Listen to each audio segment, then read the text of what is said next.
Minus 10, 9, 8, 7, 6, 5, 4, 3, 2, 1, 0. Hey there, this is James Valvis. I'm going to be doing a new freeform. This will be freeform number 14, although it's number, I don't know, 30 commentary, something like that. You count in all the pro opinions, you count in all the Valve logs. I'm all a mess. I don't know what number this is. It's number 14 of the freeforms, and I'm trying to keep these shorter, and I'm hoping to do this, make this shorter. And what I want to talk about this time is I want to talk about the silly idea. I think it's silly that the arc of history or the arc of life or society bends towards justice. That's what Obama believed. I think it's not only wrong, it's so wrong that it's just insane. It's insane that somebody believes that, even for a minute. Now, I'm not saying that there can't be a greater and greater increase of justice in the world. I'm not saying that. What I'm saying is that there's no guarantee of that. There's absolutely no guarantee of that. When Barack Obama says that the arc of the moral universe is long, but is bent towards justice, which he's quoting Martin Luther King, who was quoting, in fact, a pastor. First of all, he's misquoting King. King meant this in a religious context. He meant that in religious context, we become ever more moral in a religion. He didn't mean it necessarily in a political sense, because in a political sense, we know this is not true. We've seen, for instance, that let's take Nazi Germany. Nazi Germany was preceded by a far more liberal society. If you look at the communist Russia, it was preceded by far more. You could have all kinds of problems with the Tsar, and many people did, but it was still a better, more just society than what preceded it. I mean, what came after it, the Soviets. So you have this idea that you're automatically just the world is a very almost American blind spot, in which you would have this idea that you're always going to move toward further and further justice. And there's other problems as well, and I want to talk about that a little bit. It's not just that it's wrong, but that it's also vaguely arrogant. The idea that somehow we are predestined to become ever more, and this is what they mean when someone like Obama uses it. It means we are predestined to become ever more progressive.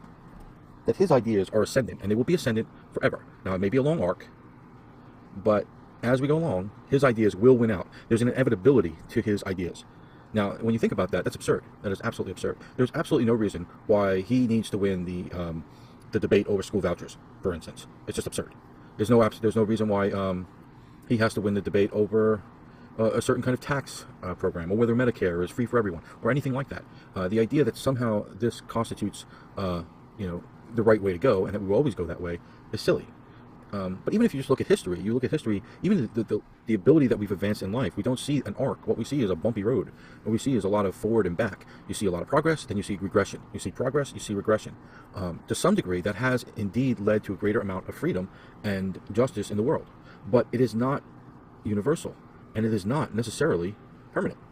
We all think that, one of the things that's wrong with humanity and the way people think, we have a terrible ability to see into the future. We have no predictive ability at all. And the reason for that is when we look out at the world, we think it's always going to be as it is now. Now, we will always have, increasing technology. But what if we don't? What if all of a sudden, who knows, some natural catastrophe happens and we are thrown back into the Middle Ages, the zombie apocalypse? You watch The Walking Dead, those people don't have iPhones anymore. They don't have Google.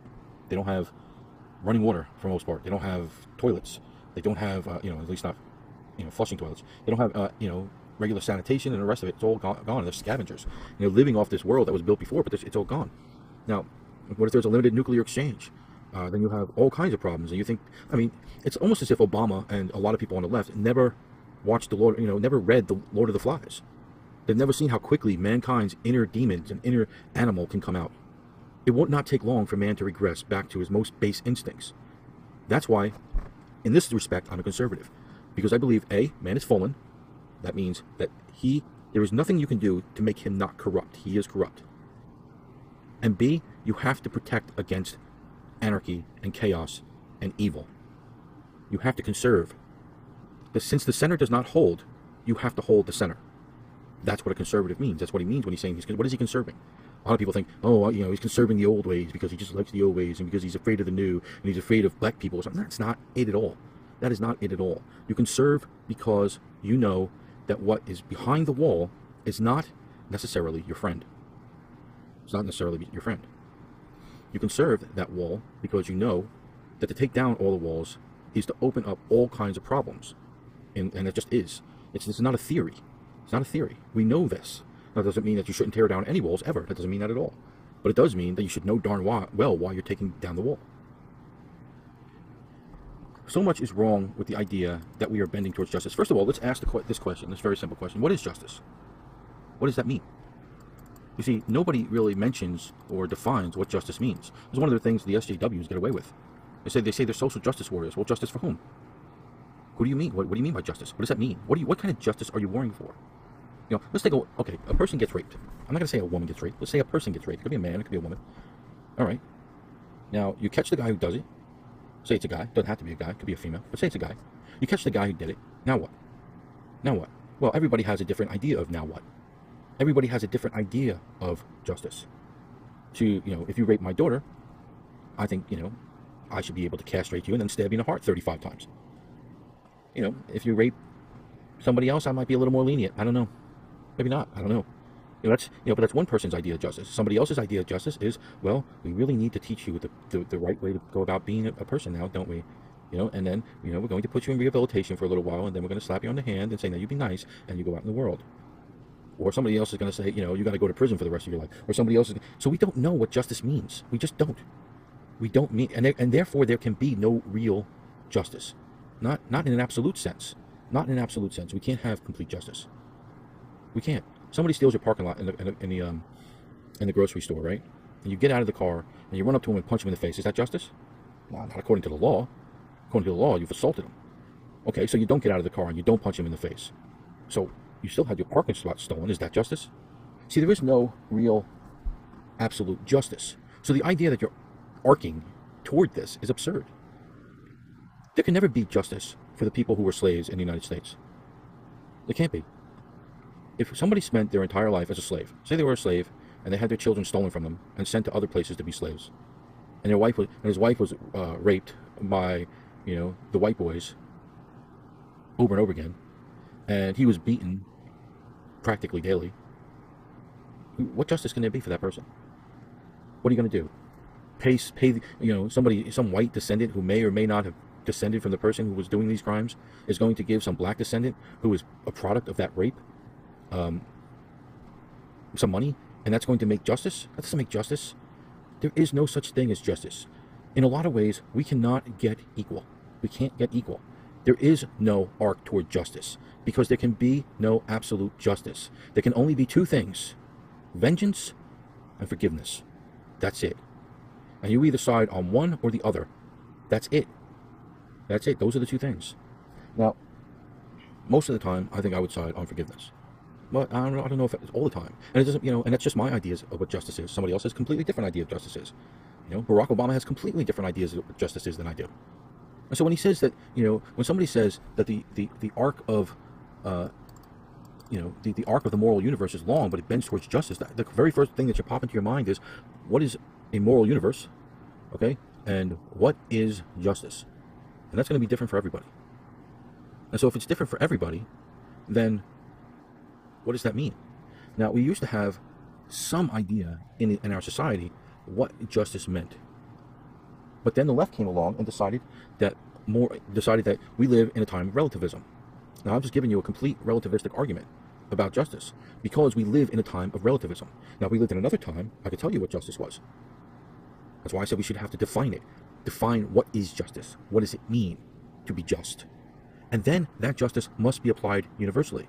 See, this is where the left really goes off the rails, because they have their definition of justice for this group, and they have this definition for justice for this group, and they have definition for justice for this group. Justice for a white male is not the same as justice for a black female to the left.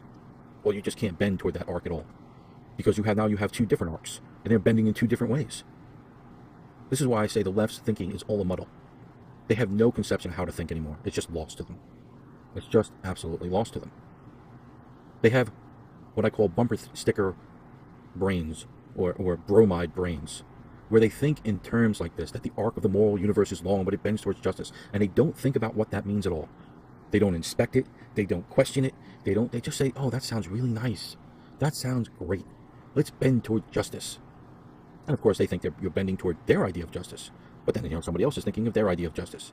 And their idea of justice may be totally different than yours. Your idea of justice may be, oh, we all stand along and hold hands and sing, yippee, sing some Christmas carol. That may be your idea of justice. But their idea of justice is taking a knife, putting it across your throat, and bleeding you out because you are part of the patriarchy, or you, or the white devil.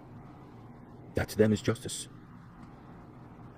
See, the very most dangerous thing in all of thinking is the generalization. Is these little stupid little things we say. You say, coexist. You slap that on your bumper sticker. Coexist. And you don't think about it at all. Well, war is not the answer. Really? Never? Are you sure about that? Are you sure war is never the answer? Ever? Really? Here's another one. They always say that your ideas are on the wrong side of history. On the wrong side of history. Now, first of all, we're not living in history. We're living in the present. We're moving toward the future. So history, I'll tell you what. If your ideas are pro-slavery and anti-woman and maybe complete and total war, absolute war, with no mercy for the people that are fighting. That is most of history. So if you're on that side, then you're on the right side of history. Well, that's not what they mean when they say they're on the wrong side of history. They should be saying you're on the wrong side of the future, but they're too stupid to think about it. History is only in the past. The future, what you're saying is that we're moving toward, and somehow, well, what they want to say is that there's an inevitability about the way they think that it must come to pass, which of course is silly. It's just silly. There is no set course for humanity. Humanity can go in a good direction, and it can go off the rails completely. It can go toward greater and greater kindness, and it can go toward greater and greater cruelty. It can do both. That's humanity. That's the way it is. That's the way we are. That's the way each of us are individually, and that's certainly the way we are as a group. Believe me, I would much rather deal with any individual than almost any group. Groups, to me, are far, far more dangerous. You put them together, and they act like a mob, and they're the worst things going. Mostly, when I think of something like this, when I think of these slogans that are put forth, even something like "Make America Great Again." What does great mean? What does that mean by great? The left always loses their mind about that. They do say, "What does great mean? Great means hate," or something like that. Of course, that's not what Trump means by great, and that's not what a Trump supporter means by great. Everybody has a different idea of what great means. Everybody has a different idea. That's why it's a great political slogan. Just like the moral arc of the universe is long, but it bends towards justice. Justice is a great bromide for Obama. But you know what? They're both abstractions. They're both vague as hell. And they both mean anything to anybody at any time. And so we live in this world where nobody questions these things that sound good to them. They just think, wow, that sounds really awesome. I would like to be on the right side of history. Because who wants to be on the wrong side of history? But I'll tell you what, I'd like to be on the wrong side of history. Every great person was on the wrong side of history, just about. Jesus Christ was on the wrong side of history. He was. You could tell he was on the wrong side of history because they nailed his ass to a cross. He was not on the right side of history. He was on the wrong side of history. And he paid for it in lots of blood. Okay, now, so the other one thing I want to talk about is the moral universe. Now, I am perfectly willing to accept the left's idea of moral relativism, that we live in a godless universe that is completely disinterested and dispassionate about our existence, that we do not matter to it, that we are an accident of cells and atoms colliding into each other, forming an animal that is irrational and meaningless. That's fine. I don't care if you boo God at the DNC. That's your business. But once you do that, once you accept that understanding of the universe, you do not get to lecture me about the moral universe. The universe is nothing but Crane's open boat. Or rather, we, as humanity, are in Crane's open boat. And out there is the vast, uncaring ocean that is indifferent to whether we live or die, whether we rape or raise a child, whether we murder or mourn or teach or torture. It doesn't care. You don't get to stitch that into the rug at the Oval Office. You don't get to tell me about how much we need Medicare for all when you say there is no God and we live in an indifferent universe. You don't get to say that it doesn't matter who we sleep with and then say it does matter what we do with our taxes. You don't get to say there's a morality in those things that you care there to be a morality in, but there is no morality in those things which are none of my business, supposedly. You don't get to kill the unborn and then say the arc of the moral world bends towards justice. 65 million children have been slaughtered in this country since Roe. Where is their justice? I imagine they each had an idea of justice, even if it was just in the very cells that they wanted to survive. Where's their arc? You cannot have bromides that do not fit your own philosophy. So when next time you slap that bumper sticker on your car, the next time you see somebody driving along with a coexist bumper sticker and sticking a finger out the window because somebody cut him off, understand that these people are not thoughtful. They've not given thought to anything. They just like the sound of their own virtue singing at them. Well, it's not really virtue, is it? It's a sad, pathetic, limp affectation of virtue. Barack Obama did not ever consider justice for the people he was against. I don't think once. I don't think he cared. I don't think he cared one bit what he did to police officers. I don't think he cared. He had his eye on a certain kind of justice, and he went after that certain kind of justice, his idea of justice. And he was really foolish enough to believe that the universe would forever arc toward his idea of justice, and only his idea of justice. And that is why he and so many others were so put out when they lost that election, and a different kind of justice showed up, a different kind of sheriff. That's why they were so upset. One of the reasons why they were so upset anyway was because they really truly believed that forever things would arc in their direction, and their idea of justice would forever prevail, and nobody else's justice would ever see the light of day.